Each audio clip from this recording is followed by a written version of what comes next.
Hi mga Shaz! Hi! Good evening everyone! So ngayon mga Shaz, mag-video tayo dahil hinihingal ako. Muntik kasi ako mahulog dito sa kama.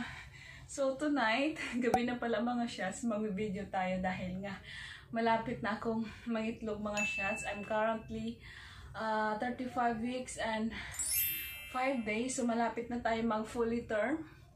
Mag-full term next in few days.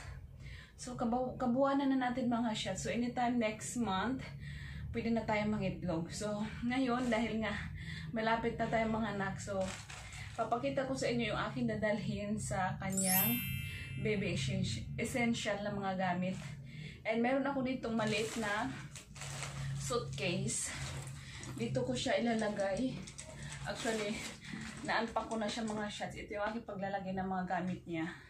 And nandito na yung kanya mga gamit na nakahiwalay. So mayroon akong tatlong plastic dito na ziplock na pinaglagyan ng mga gamit niya. Mayroon na itong kasamang let's check. So ito yung nasa loob ng kanyang plastic. So sana hindi tayo magtagal sa hospital para makauwi naman tayo ng maaga. So meron akong receiving blanket na kasama dito sa isang bag. Each bag pares-pares sila ng mga laman. So meron tayong bath cloth. Meron lang akong extra lampin baka sakaling kailangan lang nila. And also meron tayo itong baro-baruan niya na pangbaba. Pajama niya. Tapos yung kanyang pangtaas din naman na baro-baruan.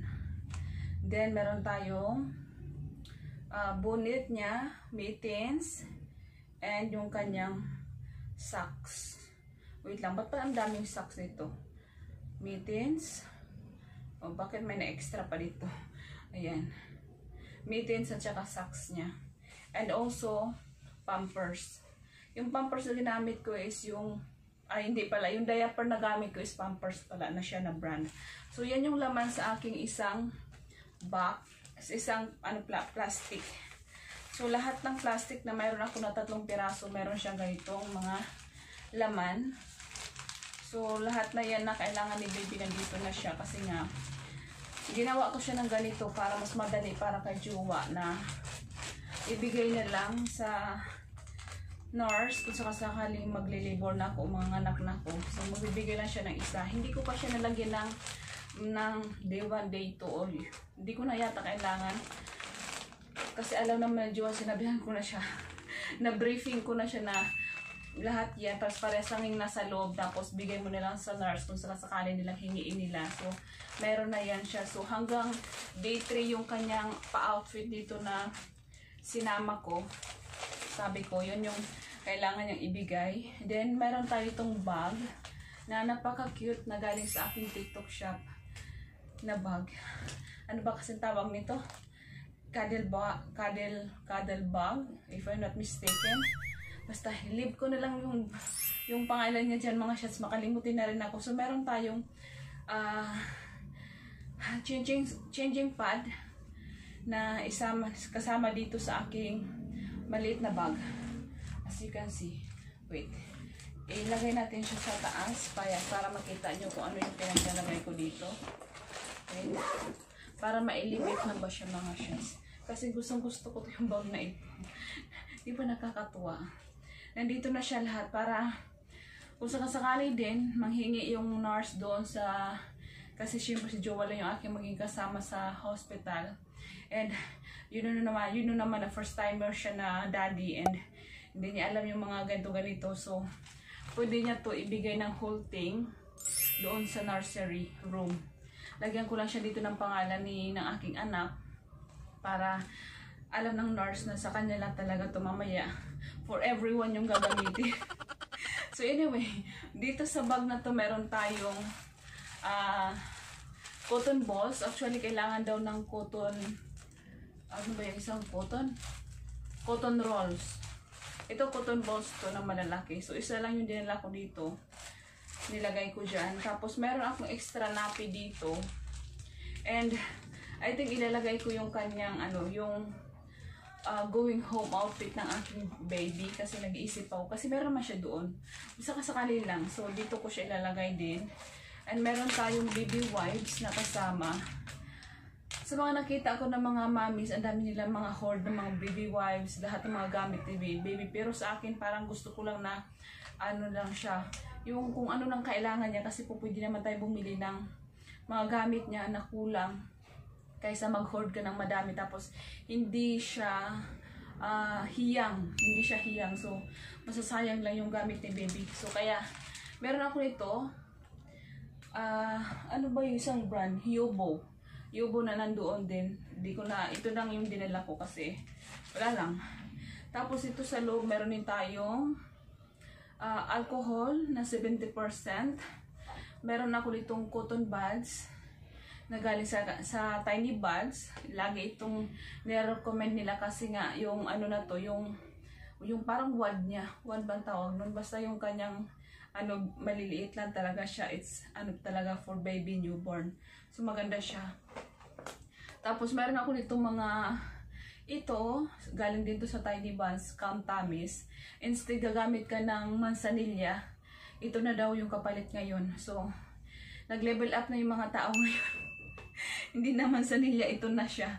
So ito naman para sa buhok niya, para daw maging shiny yung kanyang buhok. Sana mabuhok yung anak ko, no? Tapos meron akong thermometer dito na nilagay din.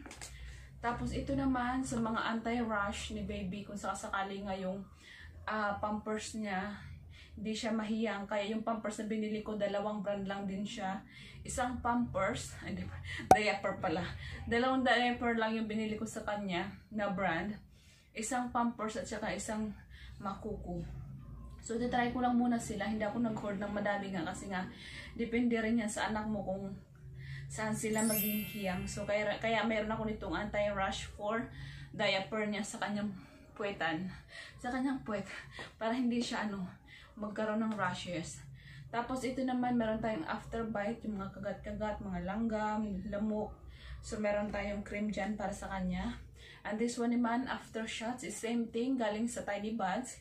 Marami akong mga good reviews na nakikita dito na after naturugan ni baby, ang kanyang shots ay ito yung pampatanggal ng kirot. So, kaya meron ako nito. And also, meron tayong suklay. Hindi ko pa ito na-wash pala. Kailangan ko pang i-wash suklay na kasama dito. Hiningal ako mga shots. And also, meron tayong baby flow na jelly. Petroleum jelly. Ewan ko para saan to. Hindi ko na matandang para saan to. Bakit may ganito? Pero ito mga shots akin lang to, mga shots hindi to galing sa doktor ko kasi nga by next week pa yung aking appointment. So di ko alam by next week kung bibigyan niya na ako ng mga gamit na kailangan ko talagang ihanda. But I'm already done na sa aking part na naghanda-handa na ako ng sarili ko. Kasi ito naman yung mga usual na ginagamit talaga ng mga newborn babies. And this one, ito yung kanyang, ay grabe yung motor. Nadaan ka lang naman, ang ingay-ingay mo. So meron tayong baby wash na gagamitin ni baby kasi dati yung gagamit ni Malia parang Johnson din yata, parang hiyang naman. So parang ito nang muna yung in-order ko kasi sa online sana nga ako mag-order kaso nga lang inisip ko baka hindi nga maghiyang. So ito lang muna yung binili ko kasi for sure naman hindi siguro sila maghiyang. Hindi siya hindi siya magkaka-rashes. So meron akong binili. Ito yung shampoo niya at saka yung bath. Tapos ito naman yung lotion. So maliliit lang yung aking binili. Pero meron talaga ako doon malalaki din. So pang bahay lang yung siya. Ito pang labas-labas lang to para hindi na masyado bulky na dadalhin. And also meron tayong baby oil. Tapos meron akong pacifier.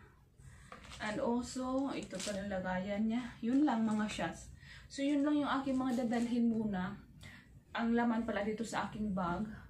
So di ko alam kung meron pa akong i-add up kung sakaling magsabi yung aking doktora na ito yung aking mga listahan na wala pa ako dito sa aking bag. So at least meron na tayong mga pakunting-kunting mga bagay na nakahanda dito. So I'm ready anytime soon. Pwede na tayong pwede natin ilabas si baby next week, by next week. So hopefully maging okay kami lahat. Okay kami lahat. Maging okay yung aking delivery with my baby. Excited na rin ako na kinakabahan kasi sabi ko parang gusto ko nang matapos.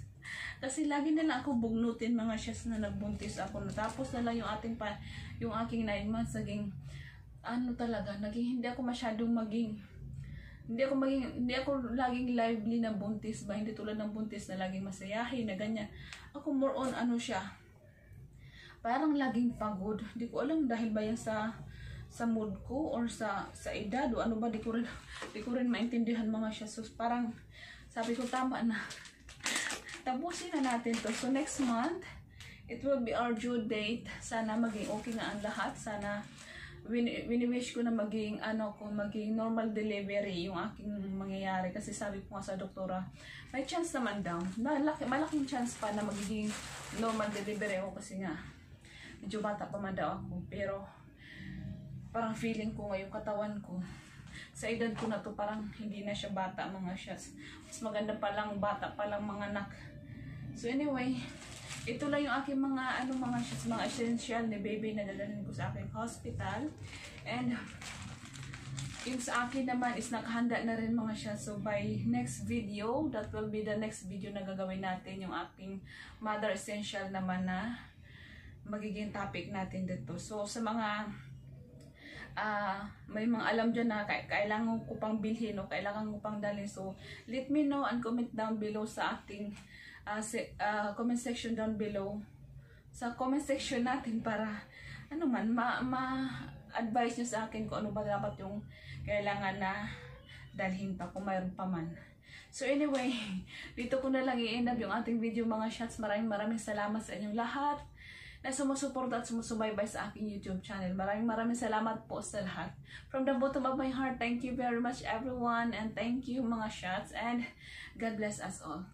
Bye everyone!